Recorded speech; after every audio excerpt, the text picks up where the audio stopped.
Shalom, selamat malam Bapak Ibu, Saudara-saudari yang dikasihi Tuhan. Renungan firman Tuhan Pendeta Dr. Erastus Sabdono bersama saya Z Ferry. Malam hari ini bertemakan Ikatan Perjanjian. Ketika seseorang menyerahkan hidup kepada Tuhan, sebenarnya hal tersebut merupakan ikatan perjanjian atau covenant dengan Allah. Tetapi banyak orang yang belum mengerti apa arti menyerahkan diri secara benar kepada Allah. Biasanya orang menyerahkan diri kepada Allah karena sedang dalam satu keadaan yang sulit, terancam, atau membutuhkan sesuatu yang ia tidak sanggup penuhi. Ia harus minta pertolongan tangan yang kuat, dalam hal ini tangan Tuhan. Penyerahan seperti ini sebenarnya sebuah sikap manipulatif, yakni sikap untuk memanfaatkan atau untuk mengeksploitasi Allah. Sebenarnya ini adalah sikap yang tidak patut. Tetapi inilah yang dilakukan oleh orang-orang Kristen yang belum dewasa.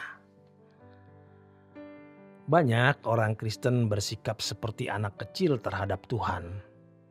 Seorang anak kecil menyerahkan sesuatu kepada orang tuanya hanya karena supaya orang tuanya campur tangan atau terlibat di dalam persoalan anak itu. Sikap seperti ini adalah sikap oportunis atau mencari keuntungan tanpa memperhatikan kepentingan orang lain, dan manipulatif, menyalahgunakan sesuatu demi kepentingannya sendiri. Mekanisme hubungan antara umat dan ilah-ilah atau dewa-dewa seperti ini dalam banyak agama sudah bisa. Tetapi kekristenan tidak mengajarkan demikian. Bagi orang Kristen yang belum dewasa, Tuhan memaklumi keadaan mereka dan seringkali mengabulkan apa yang menjadi permintaan mereka. Tetapi Allah Bapa menghendaki kita bisa berubah dan bertumbuh dewasa. Ketika kita berkata, "Aku menyerahkan hidupku kepadamu," ini berarti kita sedang mengikat perjanjian dengan Tuhan semesta alam. Hal ini tentu tidak hanya berlalu begitu saja. Seakan Tuhan puas ketika kita menyatakan komitmen tersebut tanpa harus berbuat apa-apa. Sesungguhnya pengikatan perjanjian dengan Tuhan memiliki konsekuensi. Konsekuensi penyerahan kita kepada Tuhan adalah suatu komitmen untuk dimiliki oleh Allah. Harus dipahami bahwa pemilikan yang pantas bagi Allah adalah 100% dari kehidupan kita. Kurang dari 100%, maka itu tidak memenuhi persyaratan penyerahan diri kepada Allah dalam ikatan perjanjian. Kita sama sekali tidak dapat kompromi terhadap standar dengan hanya menyerahkan sebagian hidup. Apalagi kalau hanya menyerahkan persoalan-persoalan hidup saja untuk supaya Tuhan campur tangan dalam masalah hidup kita. Pemilikan hidup kita dimiliki oleh Tuhan harus mutlak dan absolut 100%. Lalu komitmen kita dalam penyerahan itu dengan durasi tidak terbatas. Artinya kekal. Kita tidak boleh menarik atau mengambil alih kembali apa yang telah kita serahkan kepada Tuhan. Hidup kita sudah dijadikan alat baginya. Hal ini paralel dengan ungkapan bahwa kita tidak lagi berhak atas diri kita sendiri. Ketidakberhakan ini merupakan standar yang harus dicapai oleh orang-orang percaya secara mutlak. Sebab memang sudah sepantasnya kita melakukan hal demikian bagi Tuhan yang juga telah menyerahkan segenap hidupnya bagi penebusan umat manusia. Dalam Perjanjian Lama, kita menemukan bahwa untuk mengikat perjanjian dengan Allah, orang Israel harus disunat. Paulus juga berbicara mengenai sunat di dalam Perjanjian Baru sebagai tanda milik Allah.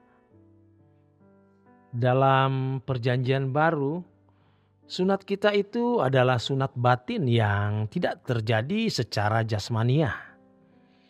Efesus 2 ayat 11, Galati 6 ayat 12 sampai dengan 16, kemudian Filipi 3 ayat yang ketiga.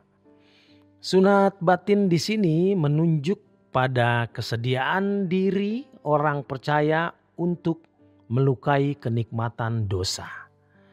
Jika sunat fisik adalah pemotongan organ vital manusia yang dapat menikmati puncak kenikmatan, maka sunat batin adalah pemotongan kenikmatan atau kebahagiaan dunia dan dosa yang selama ini berada dalam diri kita.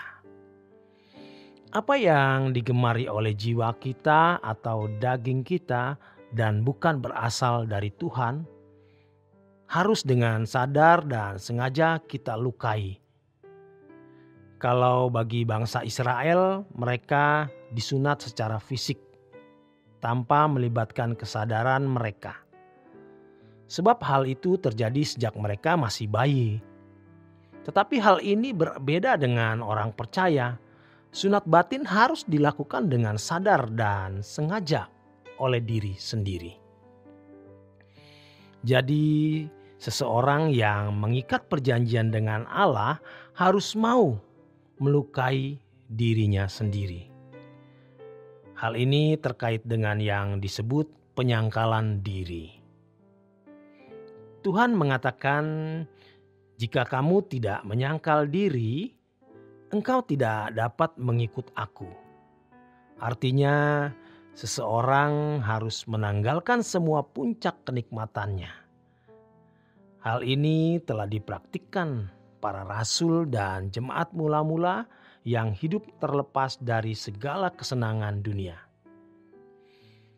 Kita wajib mengikuti jejak para rasul serta jemaat mula-mula yang berpusat pada pemenuhan perjanjian dengan Tuhan, yakni hanya dapat dibahagiakan oleh Dia saja.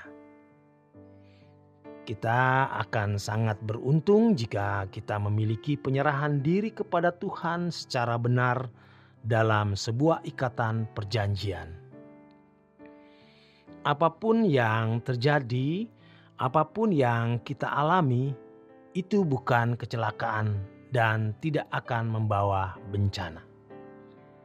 Setiap luka dan kepedihan yang kita alami memang masih dapat membuat hati kita berduka, tetapi pasti memiliki atau mengandung berkat yang kekal. Demikian kebenaran firman Tuhan. Selamat malam, selamat beristirahat. Tuhan memberkati.